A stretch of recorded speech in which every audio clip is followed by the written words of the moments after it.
Bonjour, bonjour, bienvenue dans cette nouvelle vidéo de topologie. Alors, on a fait plein de choses, les ouverts, les fermés, les voisinages, etc. Il est temps d'utiliser un petit peu tout ça pour entrer un petit peu dans le vif du sujet. On a déjà vu la limite d'une suite, et bien maintenant on va définir la limite d'une fonction. C'est quand même un peu normal hein, pour pouvoir arriver à la continuité, tout ça, enfin bref. Donc, l'étape suivante, limite d'une fonction. Ok, alors qu'est-ce que ça veut dire? Eh bien, intuitivement, il faut réfléchir.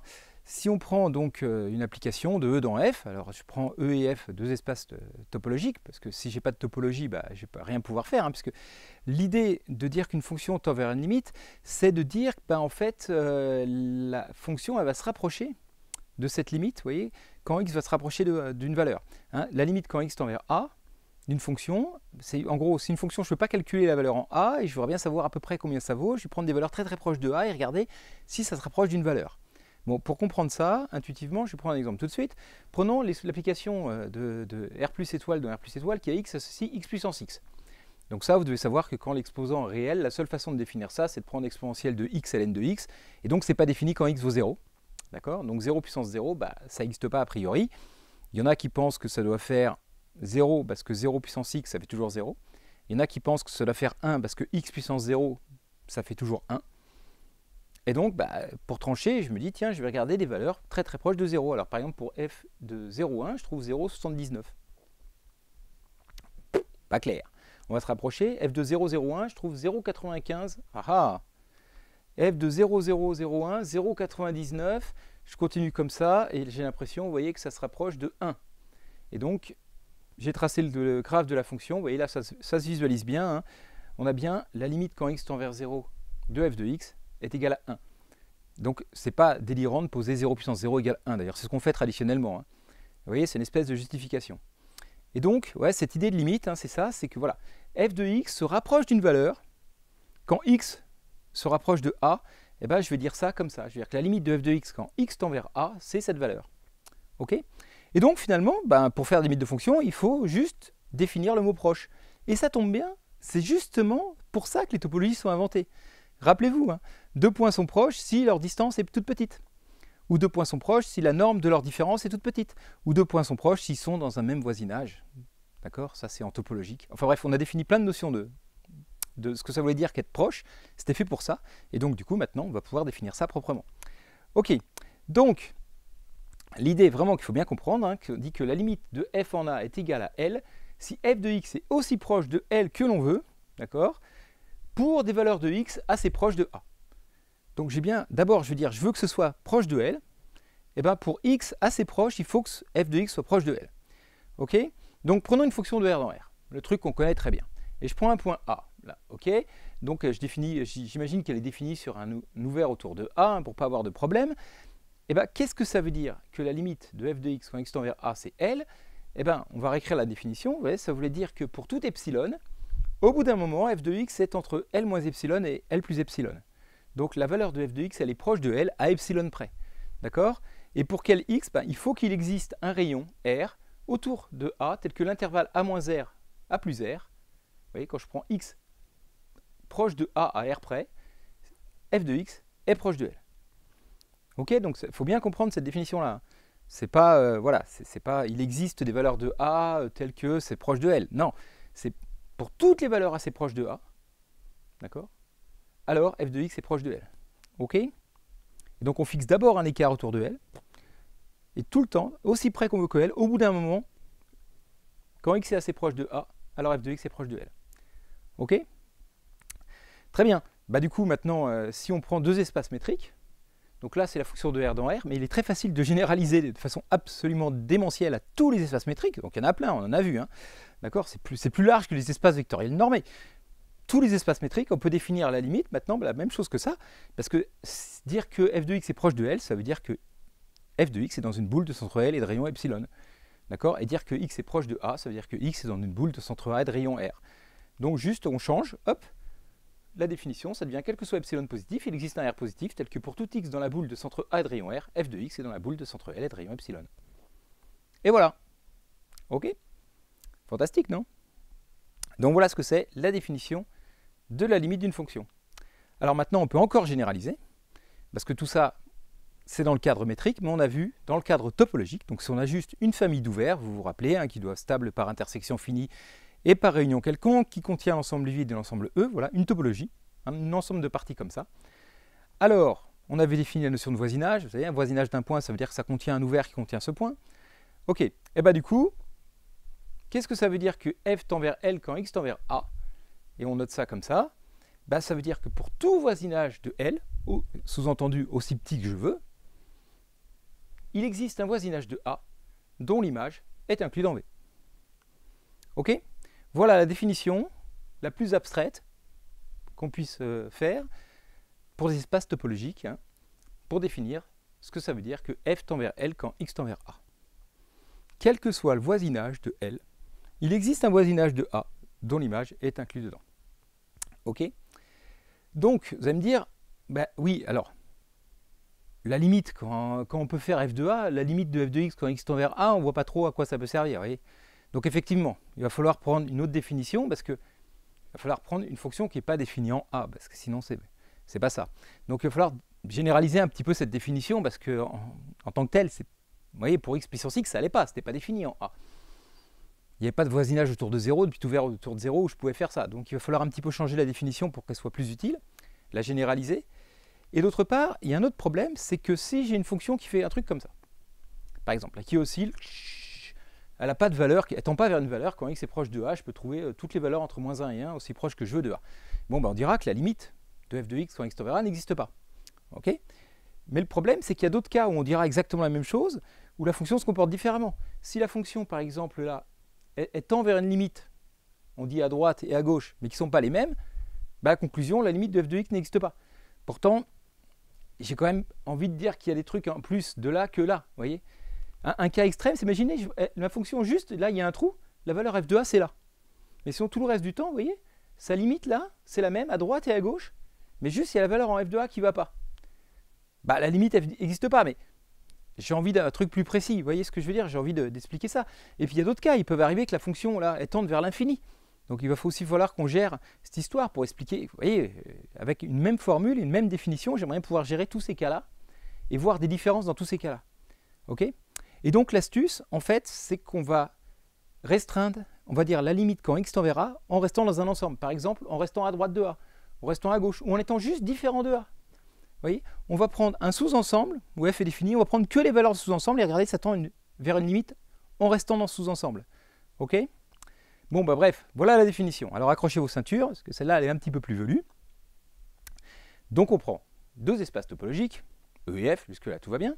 Une fonction E de E dans F, ok, jusque-là tout va bien. Je prends A dans E et L dans F. Bon, ok, jusque-là tout va bien. Et on va supposer que F est défini sur une partie A. D'accord, je peux calculer des valeurs pour cette partie-là, la partie vers laquelle je vais tendre, il faut quand même que je puisse calculer les valeurs de F, donc voilà. Et je prends un petit a qui est dans l'adhérence de lui. Autrement dit, il n'est pas forcément, f n'est pas forcément défini en a, petit a, mais par contre, il y a des points de grand A, d'accord, aussi proches que je veux de petit a, où je peux calculer f. Hein, pour trouver une limite, vous voyez, comme avant, en 0, je n'avais pas, ok, mais 0 était bien dans l'adhérence. La fonction était définie sur R plus étoile, et donc, elle était bien dans l'adhérence des fonctions. Je pouvais calculer des valeurs de f aussi proches que je veux de petit a. Ok. Et donc, cette fois, on dit que f tend vers L quand x tend vers A en restant dans grand A. Et ça se note limite quand x tend vers A, x appartient à grand A, de f de x égale L. C'est seulement si pour tout voisinage de L, ça ne change pas, aussi proche que je veux, il existe un voisinage de A, ok, jusque-là tout va bien, tel que l'image de U inter A est inclus dans V. Je ne prends pas tout U, je prends juste U intersecté avec A. Ok, ok. Bon, c'est pas forcément très clair. Première remarque. Si A n'était pas dans l'adhérence de A, pourquoi cette définition n'aurait aucun sens? Ben, regardez. Qu'est-ce qui se passerait si je prenais un A qui n'est pas dans l'adhérence de A? Tiens, j'enlève cette hypothèse. Bon, bah, si A n'est pas dans l'adhérence de A, ça veut dire qu'il existe un voisinage de A qui ne touche pas. D'accord? U. Hop là. Parce que sinon, c'est le contraire. Hein. Je veux dire, si on est dans l'adhérence de A, tous les voisinages touchent.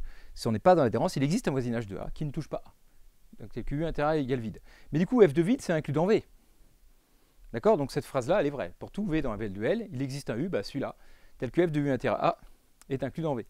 Donc je prends n'importe quel L, je prends n'importe quel voisinage de L, bah ça marche. Donc ça voudrait dire que f tendrait vers tous les L possibles, hein, en A. Vous voyez, f tendrait vers tous les éléments de f. Je prends un élément dans f n'importe où, bah, f de u intera est inclus dans v puisque c'est vide. Vide, c'est inclus dans tous les ensembles. Donc vous voyez que ça ne fait pas de sens. Donc on est bien obligé de mettre ça, sinon ça ne fait vraiment aucun sens. Voilà. Donc, bon, vous en doutiez, il fallait bien qu'on puisse approcher la valeur de A. Okay. Bon. Je tout va bien. Deuxième remarque, quand je dis que f est défini sur A, attention, ce n'est pas le domaine de définition de f. Hein. Vous voyez, je veux faire des limites à gauche, des limites à droite. Ce n'est pas parce qu'elle est définie sur A qu'elle n'est pas définie ailleurs. Hein. D'accord? C'est ce que j'ai marqué là. Ok? Et puis dernière chose qui s'est affichée avant, parce que j'ai pas de mémoire d'éléphant, mais ça là, en fait on dit tout voisinage, on peut se restreindre à toute base de voisinage de L. Il existe un U dans une base de voisinage de A tel que ça. C'est ce qu'on fait en vrai quand on fait en métrique, vous avez vu, j'ai pris juste des boules centrées en L. Ce n'est pas tous les voisinages de L. Il dit on prend juste les boules centrées en L, et juste les boules centrées en A, ça marche. Oui, bah, donc voilà, on peut simplifier un petit peu, parce que vous savez, une base de voisinage, ça veut dire que tous les voisinages de L contiennent un élément de la base de voisinage. Donc si c'est vrai pour tous les éléments de la base de voisinage, c'est vrai pour tous les voisinages. Ok, donc on peut se restreindre aux boules ouvertes centrées en L et aux boules ouvertes centrées en A. Ok. Voilà les différentes remarques que je voulais vous faire sur cette définition. Bon, alors tout de suite des exemples, parce que là je sens que ça chauffe. Donc reprenons cette petite chose-là. Donc là, la limite de f de x quand x tend vers a n'existe pas. Mais par contre, la limite de f de x quand x tend vers a, x plus petit que a. Alors au lieu de marquer x appartient à moins l'infini a, on écrit ça x plus petit que a. Ok? Bon, bah là, cette fois, il y a une limite de ce truc-là. Et c'est k. Ok? Parce que j'ai bien pris strictement plus petit que a. Hein, donc je ne regarde pas la valeur en a. Hein, donc il y a bien...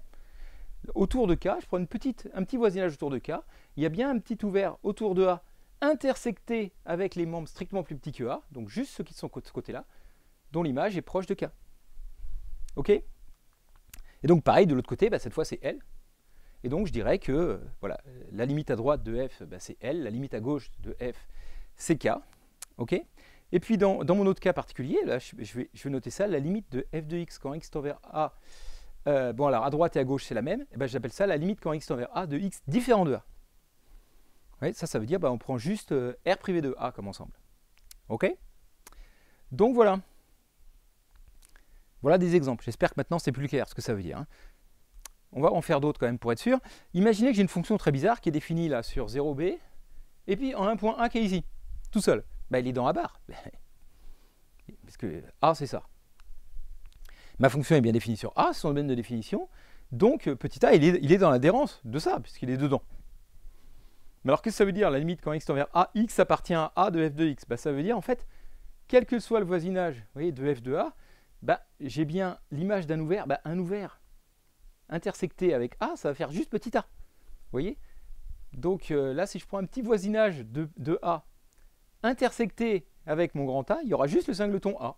Donc l'image est juste de f de a, donc ce sera bien inclus dans toute boule autour de f de a. Donc la limite de f de x, c'est f de a. Bon, pas très intéressant en vrai, hein, mais bon, voilà, juste pour dire. Ok. Hop. Et alors par contre, il faut se méfier un petit peu, c'est que des fois ça peut rajouter des limites alors qu'il n'y en avait pas. Bon, c'était un peu comme à gauche, à droite, il n'y a pas de limite, il y en avait une à gauche et une à droite.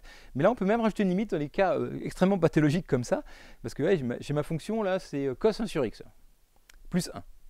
Ah, vraiment pas de limite quand x tend vers 0. Mais si jamais je prenais B 1 sur 2 NP, c'est justement les valeurs là où elle vaut 1 ici. Là. Hein, puisque 1 sur 2 NP, ça fait 2 NP. Et cos 2 NP, ça fait toujours 1. Donc si je prends juste comme B l'ensemble des valeurs, parce que personne n'a dit que A et B, ça devait être des intervalles. Hein. Donc si je prends comme valeur de B juste les points où elle vaut 1, la limite du coup, où elle vaut 2, je veux dire, cos x vaut 1, mais plus 1, ça vaut 2, et la limite de cette fonction, quand x tend vers 0, tout en restant dans B, c'est 2. D'accord? Bon, c'est pareil, on ne fait pas ça souvent, mais c'est juste pour vous montrer un peu ce que ça veut dire. On prend vraiment sur une partie. On ne prend pas la limite de f tout le temps, on restreint à un bout pour voir un peu ce qu'on peut dire. D'accord? Donc voilà, ça par exemple, on pourrait dire que 2 est une valeur d'adhérence de la fonction en 0. Enfin, c'est un peu compliqué, laissez tomber, si vous ne comprenez pas, c'est pas grave. Ok, en tout cas, notion de limite, vous voyez bien, hein, on prend f, on peut calculer des valeurs sur un grand A, et on fait f de u inter A, un ouvert autour de A, intersecté avec grand A, et il faut que ça va être inclus dans n'importe quel voisinage de L. Ok? Bon, bref, alors, première propriété, comme on avait vu l'unicité des limites d'une suite dans un ensemble séparé, on a dit une suite, a priori, ça pouvait tendre vers plusieurs trucs, quelle horreur, mais si l'espace est séparé, donc si les métriques, en cas particulier par exemple, il y a une suite, elle ne pouvait avoir qu'une seule limite. Bon, pareil pour les fonctions. Ok. Donc en théorie, j'aurais pas dû écrire limite quand x tend vers a de x appartient à a de f de x avant de savoir que c'est dans un espace séparé. Parce qu'il peut y en avoir plusieurs, et donc dire limite égale ça et égale autre chose, c'est embêtant. Ok. Donc comme limite de un, hein, je n'avais pas défini, je me dis un converge vers L, donc sous-entendu elle peut converger vers autre chose aussi, et limite de un égale L, c'est quand c'est unique. Bon, bah là j'ai déjà écrit comme ça, mais vous avez compris. Bon, c'est quand même le cas général, je veux dire, hein, on ne va pas non plus trop chipoter. Si f est séparé, donc si f est un espace métrique par exemple, et ben si la limite elle existe, alors il n'y en a qu'une. Ok, bon, bah, on va faire la preuve quand même, parce qu'on prend deux éléments de f, L et K, deux éléments différents. On va supposer qu'elle tend vers les deux, et puis on va voir qu'il y a une contradiction. Donc, comme f est séparé, je sais qu'il existe un voisinage de L et un voisinage de K qui ne se rencontrent pas.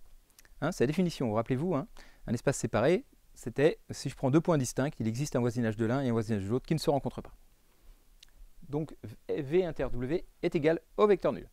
Or, ça c'est un problème parce que si la limite de f de x quand x tend vers A, en restant dans A, c'est L et c'est aussi égal à K, bah ça veut dire qu'il existe un ouvert U pour celle-là et un ouvert U' pour celle-là, tel que f de U inter A c'est inclus dans V et f de U' inter A c'est inclus dans W. D'accord? Mais du coup, ça c'est embêtant parce que ça veut dire que f de U inter A c'est inclus dans V inter W. Voilà. F de U inter U' inter A c'est inclus dans les deux. Ok? Et pourtant, U inter U' inter A c'est non vide parce que bah, tous les deux c'est des voisinages de A. D'accord? U inter U' c'est un voisinage de A, donc c'est non vide. Et donc, c'est embêtant. Voilà. Bref. Donc voilà. Donc si la limite existe, elle est unique, bon, ça fait quand même plaisir de savoir ça. Ok. Très bien. Alors ensuite, donc, toujours pareil, maintenant on suppose que f est séparé. Et bien ce que je vais vous dire, c'est un peu surprenant, parce que ça fait partie des trucs un peu techniques qui font souvent bugger la tête. C'est que si la limite, donc si A est dans A, pas A est dans A bar, A est dans A, donc ma fonction est définie en A, puis je mets le petit a, je le mets dedans. Ok? Ben, si la limite, quand x tend vers A, x appartient à A de f de x existe, alors la limite de f de x, c'est forcément f de A. D'accord? Il n'y a pas d'histoire de continuité là. Hein. C'est ça qui est bizarre. Oui, pour que la limite de f de x soit f de A, il faut que f soit continu en A. On va voir, on va en reparler. Mais non, en fait, si la limite existe, s'il y a le petit a dans le grand A, c'est forcément f de A. Bon, bah, c'est complètement con parce que quel que soit le voisinage de A, petit a, il est dedans. Mais s'il est dans A, bah, du coup, il est dans f de U inter A. Parce qu'il est dans U, il est dans A, bah, donc il est dans f de U inter A. Donc f de A, il est dans ça. Okay? Et ça, c'est inclus dans tous les voisinages de L. Hein, si je prends un L, la limite de f, pour tout voisinage de L, bah, f de A est là-dedans et f de U inter A est inclus dans V, donc f de A appartient à V. D'accord? Et donc, si f de A appartient à tous les voisinages de L, bah, comme l'espace est séparé, normalement, si f de A est différent de L, il existe un voisinage de L qui ne contient pas f de A. Okay? Et donc, voilà, tous les voisinages de L contiennent f de A, donc f de A égale L, car f est séparé. Parce que sinon, il existe un voisinage de V qui ne contient pas f de A. En fait, si on y réfléchit bien, c'est un petit peu trop fort, ça même, séparé, parce que séparé, c'est il existe un voisinage de f de A et un voisinage de L qui ne se retrompe pas, qui ne se regroupe pas, qui ne se recoupe pas. Alors que là, j'ai juste besoin qu'il existe un voisinage de L qui ne contient pas A. Et dire qu'un espace dans lequel, si je prends deux points différents, il existe un voisinage de l'un qui ne contient pas l'autre, et réciproquement, ça s'appelle les espaces T1, ça. Vous voyez? Et donc, il suffit que l'espace soit T1. J'ai fait la tête de mon ami Arcalibre, là, parce que c'est lui qui me l'avait fait remarquer. Il n'y a pas besoin que F soit séparé. Alors ça, c'est vraiment une remarque qui tire dans les coins, vous pouvez tout de suite oublier. Mais en vrai, l'hypothèse, il suffit d'avoir l'hypothèse que l'espace est T1 pour avoir ça. C'est vraiment pour le fun que je raconte ça. Vous pouvez oublier tout de suite. Parce que de toute façon, nous, on sera toujours dans l'espace métrique et tout ça. Donc bon, bref. Ok. Alors, maintenant, changement de variable. Ah, imaginez que j'ai cette limite à calculer. Limite quand x tend vers 2 de sinus x au carré moins 4 sur x moins 2. Bon. Alors, ça, c'est important. Donc là, on écoute un petit peu. Ça, c'est un exo, on va pouvoir faire. Alors, on regarde. Quand x tend vers 2, x carré tend vers 4. X carré moins 4, ça tend vers 0. Sinus 0, ça tend vers 0. Ok. Et puis, x moins 2, il tend vers 0 aussi. 0 sur 0. Forme indéterminée. Je suis bien embêté. Qu'est-ce que je peux faire? Là, je me creuse la tête. Je me dis, alors, attends, sinus qui tend vers 0 divisé par un truc qui tend vers 0, quand même, ça me rappelle quelque chose. Parce que je sais que la limite de sinus y sur y, quand y tend vers 0, c'est 1. Alors ça, comment je peux faire pour le démontrer? C'est pas très dur parce que c'est la limite de sinus y moins sinus 0 sur y moins 0. Et ça doit vous rappeler quelque chose, normalement. Limite de f de x moins f de x0 sur x moins x0, quand x tend vers x0, c'est f' de x0. Bon, si vous avez oublié, c'est pas grave, mais en tout cas, ça, je sais que ça, ouais, c'est la dérivée de sinus en 0, donc c'est cos 0, donc c'est 1. Ok, donc je connais cette limite-là. Comment je peux utiliser ça pour calculer ça? Parce que là, je n'ai pas la limite de la même chose en bas, haut et en bas. Bah, astuce, je vais faire apparaître la même chose en haut et en bas. Et donc, pour faire apparaître x carré moins 4 en bas, je vais multiplier x moins 2 par x plus 2. Et puis, je vais multiplier en haut aussi par x plus 2, comme ça, les fractions sont la même. Et j'obtiens bien que donc ma limite, là, c'est la limite de cette fonction-là. Sinus x carré moins 4 sur x carré moins 4 fois x plus 2. Et là, grosse astuce, comme x carré moins 4 tend vers 0, je vais appliquer cette formule-là, que j'appelle y égale x carré moins 4. La limite de cette chose-là, c'est 1. La limite de cette chose-là, c'est 4, quand x tend vers 2. Donc la limite de ça, c'est 4. Ok? Voilà, donc ça, c'est quand même assez pratique. Donc il faut connaître ce petit théorème, parce que quand même, voilà, le théorème qu'on va voir, c'est celui qui dit qu'on a le droit de faire ça, hein, et dire que cette limite-là, faut 1. Ok?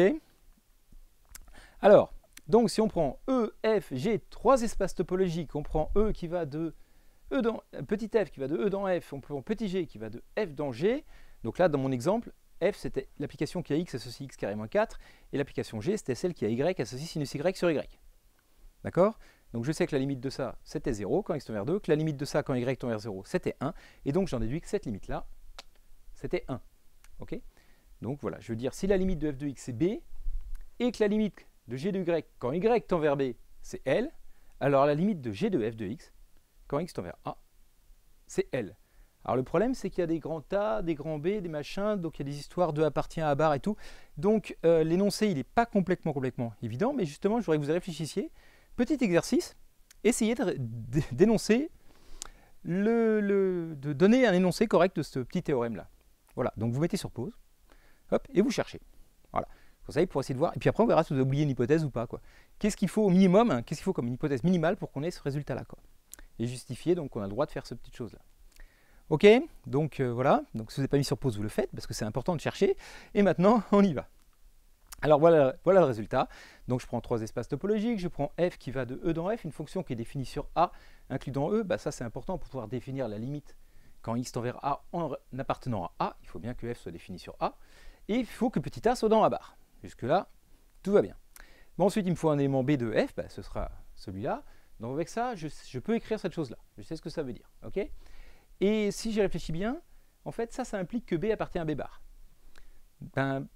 Alors, non, si je veux que B appartienne à B bar, il faut que justement que j'ai des éléments f de x, là, donc des images de A aussi proches que je veux de B, et donc il faut que f de A soit inclus dans B. C'est sans doute celle-là que vous avez oublié comme hypothèse, vous voyez, sinon ça ne va pas marcher. Si je veux faire la limite quand y tend vers B, d'accord? Et là, au début, moi, j'ai des f de A, des f de x, mais x est dans grand A.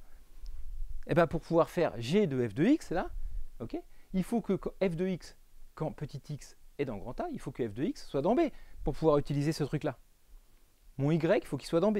Et donc, il faut que l'image de A soit inclus dans B. Okay, le truc qu'il ne fallait pas oublier. Bon, alors, moi, ce n'était pas très dur hein, pour ma fonction sinus y sur y, parce que c'était défini sur R étoile. Donc, ok. Mais bon, très bien. Donc, on reprend, il ne fallait pas oublier ça. Il faut que l'image de la partie A sur laquelle on va faire la limite soit incluse dans la partie où on va faire la limite ici. Et donc, maintenant, si on a tout ça, alors on a bien le théorème. Et donc, ce que je dis, c'est qu'on n'a pas besoin de rajouter que B est un élément de B bar, ça se fait tout seul en fait. Parce que là, vous voyez, ça veut dire qu'il y a des éléments de B qui sont aussi proches que je veux de grand. Hein, les éléments là, f de x, qui sont aussi proches de B que je veux, c'est des éléments de grand B qui sont aussi proches que je veux de petit b.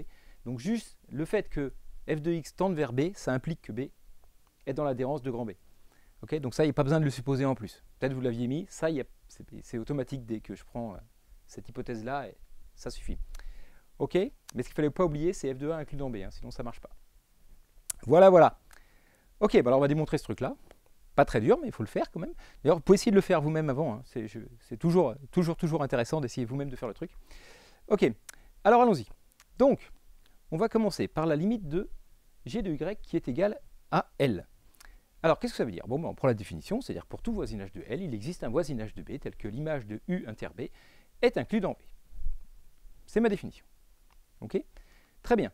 Maintenant, je sais que la limite quand x tend vers A de f de x, c'est égal à B.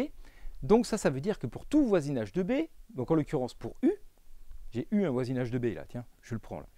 D'accord, je prends un voisinage V, il existe un U, bah pour ce U là, voisinage de B, il existe un voisinage de V de A, donc de A, hein, tel que F de W inter A est inclus dans U. Ok, parce que c'est vrai pour tous les voisinages de B, il existe un voisinage de A dont l'image intersectée avec A est inclus dans U. Ok, donc jusque-là, tout va bien. Mais W inter A, il est inclus dans A. C'est normal. Donc l'image de W inter A, c'est inclus dans F de A, qui est inclus dans B. Ok, donc ça c'est important. Du coup, comme F de W inter A, il est inclus dans U, et F de W inter A, il est inclus dans B, bah, du coup, F de W inter A, il est inclus dans U inter B. Mais du coup, je peux prendre G de chaque côté, et donc G de F de W inter A, c'est inclus dans G de U inter B, qui lui-même est inclus dans V. Et donc, en résumé, si je résume ce que j'ai trouvé que pour tout voisinage V de L, il existait un voisinage W de A, tel que, ça c'est G rond F de W inter A, est inclus dans V. Eh bien, regardez la définition, c'est exactement dire que la limite de G rond F, quand x tend vers A en restant dans grand A, est égale à L. Et voilà, voilà. Ok, mais voilà, on voit où les différentes hypothèses sont utiles, hein, mais voilà, F de A inclus dans B, c'était utile. Ok, sinon j'aurais été bien embêté, quoi. Très bien, très bien. Alors, maintenant, limite en l'infini. Il y a encore un truc qu'on n'a pas, d'accord? Parce que là, on a des limites quand x tend vers dans les éléments de R, l'espace topologique et tout. Mais là, je suis embêté, j'ai une fonction f de R dans R. On a écrit ça, limite quand x tend à plus l'infini de f de x. Mais plus l'infini, c'est pas dans R. Hein. C'est pas dans l'adhérence de R. R, c'est fermé. L'adhérence de R, c'est R. Donc, comment tu vas réussir à faire coincer cette définition-là avec la formule de tout à l'heure? Pas possible. Alors si, mais on va définir un nouvel ensemble, waouh, qui s'appelle la droite réelle achevée, qu'on appelle R bar.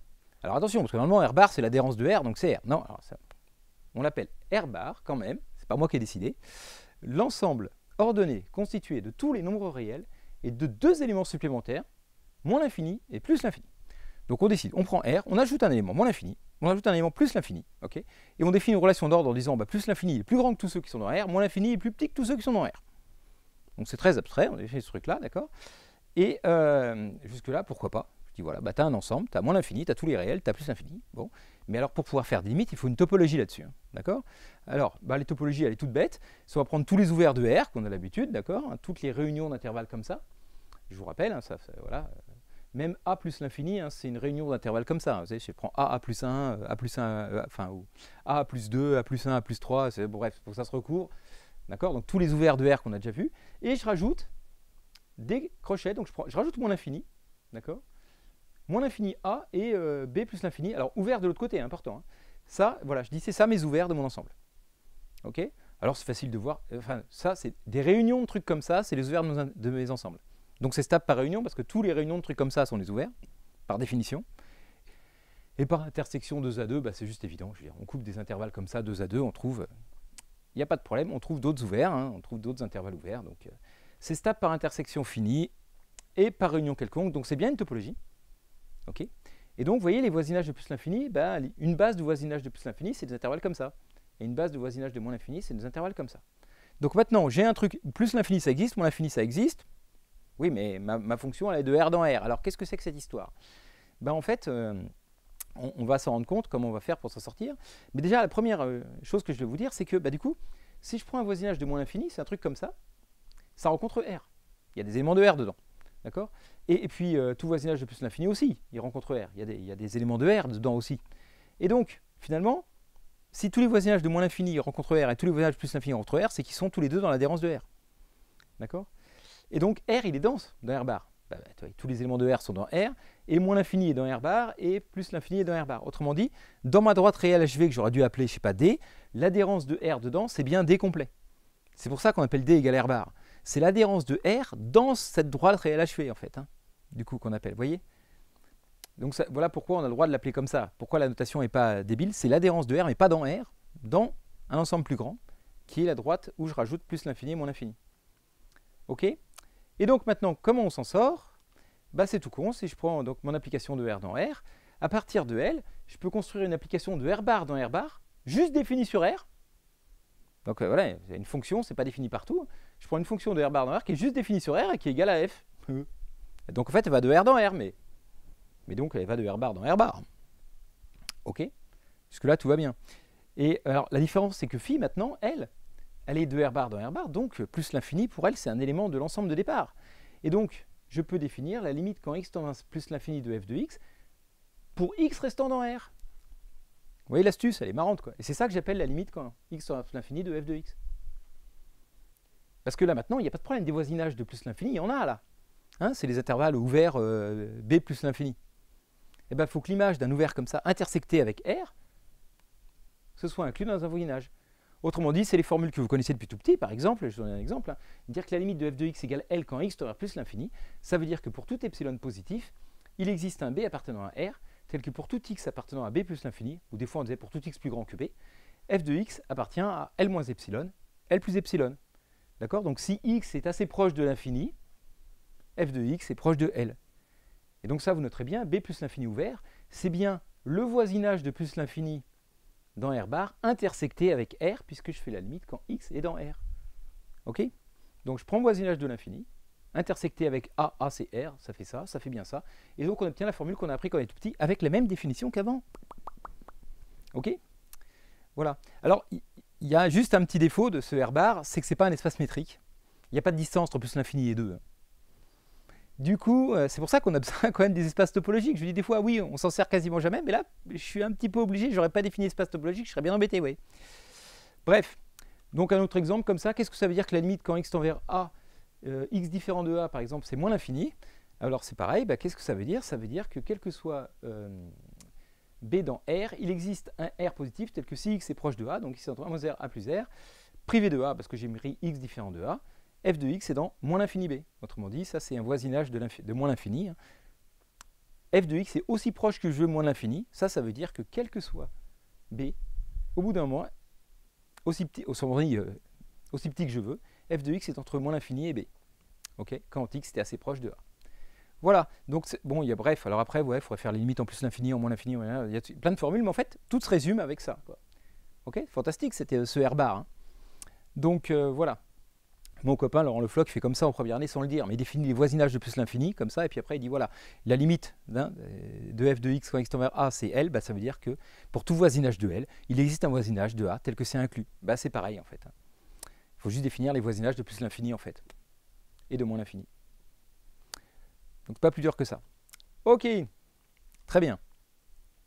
Alors, la limite d'une suite, on sait déjà depuis longtemps, qu'est-ce qui nous casse les pieds? Bah oui, mais on va voir si ça correspond quand même un petit peu, parce qu'une suite, c'est une application de n dans R. Hein, d'habitude, on appelle UN, en fait, c'est U de n, c'est U de 0, c'est l'image de 0, on appelle U0, l'image de 1, c'est U1, donc c'est une fonction de n dans R, j'ai une topologie sur n, une topologie sur R. Est-ce que la limite quand en plus l'infini, c'est la même chose? Donc, évidemment, je prends n bar, je vais compléter mon n, comme d'habitude, cette fois, je prends n union plus l'infini, donc c'est une partie de R bar. Quelle topologie je mets sur n bar? La topologie induite par celle de R. Vous savez, les ouverts de n bar, du coup, c'est l'intersection des ouverts de R bar avec n, et donc avec n bar. Et donc, du coup, mon application U qui va de n de R, je peux la voir, comme j'ai fait tout à l'heure avec le phi, comme une application de n bar dans R bar qui est définie uniquement sur n. Okay, et donc, c'est quoi les voisinages de plus l'infini dans n bar? Bah, c'est simplement les entiers plus grands qu'un certain n. Quoi. Les entiers n appartenant à grand n, tels que n plus grand qu'un certain grand n. Voilà, n, grand n de plus en plus grand, c'est ça les voisinages de plus l'infini dans n. Et donc, dire que ma suite tend vers une limite L, ça veut dire que bah, si je me prends à un moins L est plus petit qu'epsilon, pour petit n qui est assez proche de l'infini, donc qui est plus grand qu'un certain grand n. Ok? Et donc, hein, quel que soit epsilon positif, il existe un grand n, tel que pour tout n plus grand que grand n, l'écart entre un et L est plus petit qu'epsilon. Définition de la limite d'une fonction dans ce cas particulier de n bar dans R, et on retrouve exactement, heureusement, la définition de la limite d'une suite. Et donc la limite de cette fonction un quand n tend plus l'infini en restant dans grand n, c'est bien ce qu'on appelait la limite de la suite un. Et heureusement, on serait le bordel sinon. Ok, mais je voulais bien vous montrer que les deux définitions coïncident. Voilà, bon, c'est pas très utile pour les exos, mais c'est satisfaisant pour l'esprit quand même. Tout ça pour vous dire que ma définition de limite de suite, elle est hyper générale, elle englobe tout. Elle englobe les fonctions, les suites, elle englobe les limites en plus l'infini, en moins l'infini, etc., etc. Vous voyez? Fantastique. Ok. Bon, alors maintenant, on va en prendre une autre. On va dire, bah attends, on a une définition super. Oui, mais des fois, dans les calculs, dans les exos, on a besoin d'une autre technique qui est bien pratique, c'est d'utiliser les suites. justement, pour calculer les limites de fonction, on peut se ramener aux limites de suite. Incroyable. Donc, si je prends deux espaces métriques, là par contre c'est important pour passer aux suites. Si je prends A, donc une partie de E, A qui est dans l'adhérence, petit a qui est dans l'adhérence de grand A, et je prends une fonction définie sur grand A, et peut-être ailleurs, j'insiste sur le fait que ce n'est pas le domaine de définition de l'application f, eh bien, je vais dire que la limite de f de x, quand x tend vers A, en restant dans grand A, de f de x est égal à L, c'est équivalent à dire que pour toute suite AN d'éléments de A, d'accord, qui convergent vers petit a, ça existe forcément, parce que petit a est dans grand A bar, bon, bah, pour toute suite qui est là, la limite de l'image de la suite, c'est L. Ok? Dire que f de x tend vers L, je peux regarder pour n'importe quelle suite qui tend vers A. Avant, c'était l'image de tous les intervalles, et ben en fait, c'est pareil que dire, tiens, je prends n'importe quelle suite qui tend vers A, f de n, ça tend vers L, et ben ça veut dire que la limite de f de x, c'est L. Ok? Très bien. Donc, cas particulier, si jamais j'avais petit a qui était dans grand A, on va retrouver le résultat de tout à l'heure, parce que j'ai une suite assez cool qui tend vers petit a. Si petit a est dans grand A, et ben du coup, je prends la suite constante, égale à petit a, elle marche. C'est une suite qui converge vers petit a. Et donc, la limite de la image de cette suite, elle est constante égale à petit a, c'est f de a. Et donc, je vois que L est forcément égale à f de a. Oui. Je redémontre, grâce à ce théorème, ce petit truc qu'on a dit tout à l'heure, que si petit a était dans grand A, sa limite, c'était forcément f de a. Ok? Bon, bah maintenant, il nous reste à démontrer ce petit théorème. Alors, si la limite de f de x est égale à L, si je prends une suite quelconque d'éléments de grand A qui tendent vers petit a, alors c'est pas très dur. Pourquoi? Parce que si je prends un voisinage de L, n'importe lequel, je sais qu'il existe un voisinage de petit a, tel que l'image de ce voisinage intersecté avec grand A, c'est inclus dans V. Ça, c'est ma définition de ça. Ok? Mais du coup, bah, si la limite de AN c'est A, ça veut dire qu'il existe un grand N, tel que pour tout N supérieur à ce grand N, AN est dans U inter A. Alors, AN est dans U, parce que U est un voisinage de A. Donc une suite tend vers A, au bout d'un moment, quel que soit le voisinage de A, donc U en particulier, tous les termes sont dedans. Rappelez-vous, définition d'une suite. Quel que soit le voisinage de la limite, au bout d'un moment, tous les termes sont dedans. Donc là, ma suite AN est envers A, donc au bout d'un moment, tous les termes de la suite sont dans U. Et comme c'est des éléments de A, ils sont dans A aussi, donc ils sont dans U inter A. Donc f de AN est bien inclus dans V. D'accord? F de n appartient à V. Pour tous les n assez grands. Bah, du coup, pour tout voisinage de L, il existe un cran tel que ça. Bah, ça montre bien que cette suite f de n est converge vers L. C'est la définition de la limite d'une suite. Ok, donc dans ce sens-là, ça va. En fait, on voit bien, si f tend vers L, c'est-à-dire pour toutes les valeurs de tout l'intervalle, c'est proche de L, bah, si je prends une suite, je prends juste les valeurs de la suite, c'est proche de L. Dans ce sens-là, c'est facile. Ce qui est plus dur, c'est de dire, attends, tu prends juste un nombre dénombrable de points, mais de toutes les façons possibles, pourquoi ça marche sur tout l'intervalle? C'est quand même ça qui est un peu plus dur. Ok? Donc voilà, jusque-là, ça va bien. Alors maintenant, supposons que pour toutes les suites, ça marche. Pourquoi? Ah, il va trouver l'image d'un voisinage qui est inclus dans un voisinage, tout ça, il va faire oulalalala. Alors, regardons un petit peu. On va faire par l'absurde. D'accord? On va supposer qu'il existe un voisinage de L, tel que pour tous les voisinages de A, f de U inter A n'est pas inclus dans V. C'est exactement le contraire de dire que la limite de f de x, c'est L, parce que normalement, c'est quel que soit le voisinage, il existe un U tel que ça est inclus, donc le contraire, c'est exactement ça. Donc je suppose qu'il existe un voisinage qui vérifie que pour tous les U dans V de A, f de U inter A n'est pas inclus dans V. Bon, pourquoi pas. Alors, je vais appliquer ça, quel que soit U, donc je peux prendre tous les U que je veux. Bon, comme U, je vais prendre la boule de centre A de rayon 1 sur N. D'où l'utilité de l'espace métrique, c'est pour cette étape-là. D'accord? Je pourrais pas le faire. La première partie était vraie en topologique. Ça, je ne peux pas le faire en espace métrique. D'accord? Donc je prends une boule de centre A et de rayon 1 sur N. Bon, bah, c'est bien un voisinage de A parce que c'est une boule ouverte, donc c'est un ouvert qui contient A, donc c'est un voisinage de A. Jusque-là, tout va bien. Donc pour toutes ces boules-là, f de U inter A ne doit jamais être inclus dans V. Ok? Très bien. Il existe un voisinage V, là, tel que, quel que soit N, f de UN inter A n'est jamais inclus dans V. Bon, vous allez me dire, bon, ok, et alors? Et alors, bah, le problème, c'est que dans UN inter A, il y a un terme AN. D'accord? Pourquoi? Parce que la suite AN est envers A. Donc, aussi proche que je veux de A, dans cette boule de rayon A et de centre 1 sur N, au bout d'un moment, il y a les termes de la suite AN. Ok? Pour N assez grand, il y a des trucs là-dedans. D'accord? Donc, je construis une suite comme ça, en fait. Je prends un élément, voilà. je prends un élément, je construis une suite comme ça plutôt. Je prends un élément là-dedans. OK? Donc c'est OK. Donc voilà, je prends un élément, 1 à n, dans un inter A. OK? Et bien, du coup, f de n n'appartient pas à V. OK? Très bien. Donc, bon, bah, jusque-là, vous allez me dire, tout va bien, quoi. Et du coup, f de n n'appartient pas à V. Cette suite-là, f de n ne peut pas tendre. Oui, il ne faut pas tendre vers L, hein, c'est ça, regardez. Donc, je vais trouver un voisinage de L. Il existe une suite là, telle que pour tout n, la distance de n à A est égale à 1 sur n, et f de n n'appartient pas à V. Bah, du coup, f de n ne peut pas tendre vers L. D'accord? La limite de n, c'est bien A, mais f de n, il ne peut pas tendre vers L, parce qu'il existe un voisinage de V de L tel qu'il n'est jamais dedans. La suite f de n n'est jamais dans ce voisinage-là, donc la suite f de n ne peut pas tendre vers L. Ok? Donc, autrement dit, si voilà, la limite si c'est faux que la limite de f de x c'est ça, bah, du coup il existe une suite qui ne marche pas là-dedans. Donc si ça marche pour toutes les suites, bah, du coup ça marche pour f. Voilà, voilà. Bon, la démonstration est un peu technique, c'est pas essentiel, c'est important, c'est de connaître le résultat, c'est qu'on peut passer par les suites. Hein. Ok? Très bien.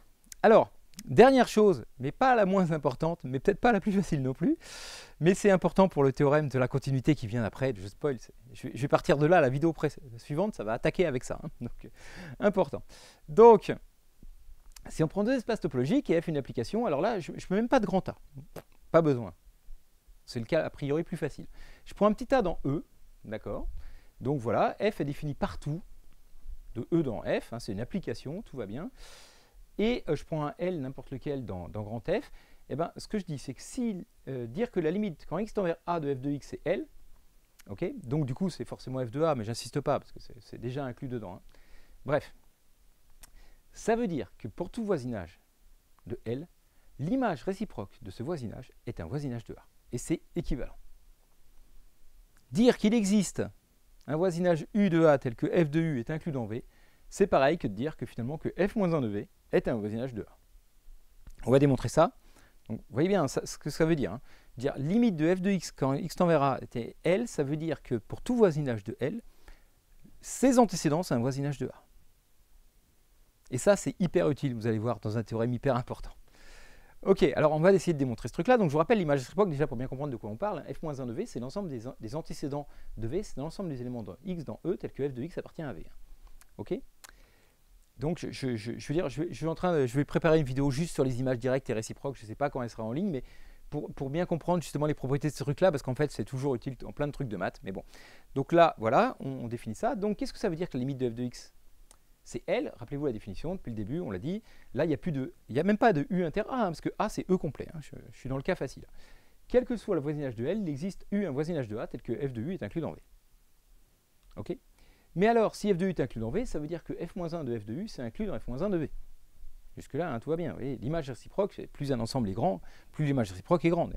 Il y a plus d'antécédents, une partie incluse dans les autres, les antécédents, bah, ils sont inclus. Hein, donc, je veux dire, bon. Jusque-là, tout va bien. Mais là, grosse astuce, et c'est aussi pour ça que je vais faire une vidéo pour expliquer ce genre de détails si vous ne voyez pas pourquoi. Sinon, c'est bien de réfléchir. Mais là, je ne vais pas rentrer dans les détails parce que c'est déjà assez long comme ça. Mais f-1 de f de U, les antécédents de f de U, c'est U si f est une application. C'est pas vrai si f est défini partout, et pas défini partout, d'accord? Parce que imaginez que f, il y a deux points, il y a une seule valeur en un point, et l'autre, il y a un point à l'espace d'arrivée. Je prends un exemple très simple, 2 points, 1 point. Et hop, le premier, envoyé là. Bah, l'image réciproque de lui, bah, c'est lui. D'accord? Et l'image de tout l'ensemble, bah, c'est juste lui aussi. Et du coup, l'image réciproque de tout l'ensemble, c'est pas tout l'ensemble. D'accord? Bref, parce qu'elle n'est pas définie partout. Mais si elle est définie partout, alors on a bien que les antécédents de f de U, c'est bien U. Autrement dit, j'obtiens que U est inclus dans f-1 de V. D'accord? Donc U est un voisinage de A, il est inclus dans f-1 de V. Bah, du coup, hein, si on contient un voisinage de A, on est un voisinage de A. Donc f-1 de V est un voisinage de A. Ok? Donc voilà. Réciproquement, alors dans l'autre sens, c'est encore plus simple. Supposons que pour tout V dans V de L, f-1 de V est un voisinage de A. Alors, qu'est-ce que je vais prendre comme voisinage? Bah, je vais juste prendre V, enfin f-1 de V. Je prends U égale f-1 de V, donc c'est un voisinage de A, et puis son image, bah, c'est inclus dans V. D'accord? Parce que f de U, bah, du coup, c'est f de f-1 de V, c'est inclus dans V. Donc, ça, c'est normal. Hein. Les antécédents de V, leur image, elle est incluse dans V, par définition. Hein. C'est pas égal, ça n'est pas surjectif et tout, mais on s'en fout. Si je prends les antécédents de V, et leurs images, ça tombe dans V. Hein. D'accord? Peut-être qu'il y a des éléments en plus dans V, ceux qui n'avaient pas d'antécédents. Je ne la retrouve pas quand je prends f de ça. Mais en tout cas, f de f-1 de v, d'accord, ça c'est toujours inclus dans v. OK. Et donc voilà, du coup, comme voisinage, il suffit que je prenne ça. Et donc elle est bien continue. Enfin, elle est bien continue. Elle met bien la limite, L, quand x tend vers A. Mais évidemment, tout ça, c'est pour parler de continuité. Hein, donc voilà. Bref, j'espère que ça vous a plu. C'est un peu velu par moment, j'en ai bien conscience. Mais c'est quand même plutôt sympa. Et puis, ça va nous servir là pour parler de continuité, tout ça. Enfin bref, donc c'est terminé. Je vous remercie d'avoir suivi cette vidéo. Et puis, je vous dis à bientôt pour la suite. Hop, je profite pour dire merci à tous les sympathiques tipeurs qui me permettent de me payer des bières et des repas aux copains de temps en temps. Donc voilà, merci à tous ces sympathiques gens. Donc voilà, ils sont classés par total des dons qu'ils ont donnés. Donc voilà, plus vous êtes haut dans la liste, plus vous donnez. Je dis, c'est un petit esprit de compétition. Si vous voulez monter dans la liste, vous savez ce qu'il vous reste à faire. Et puis les couleurs, ça correspond à ceux qui donnent depuis le plus longtemps. Donc rouge, c'est plus de 3 ans. Bleu, c'est plus de 2 ans. Et vert, c'est plus d'1 an. Donc voilà. Donc si vous voulez, pareil, changer de couleur et tout ça, voilà. Vous savez ce qu'il vous reste à faire. Très bien, allez, je vous fais des gros bisous à tous. J'espère que ça vous a plu. Et puis je vous dis à bientôt pour la suite. Ciao, ciao.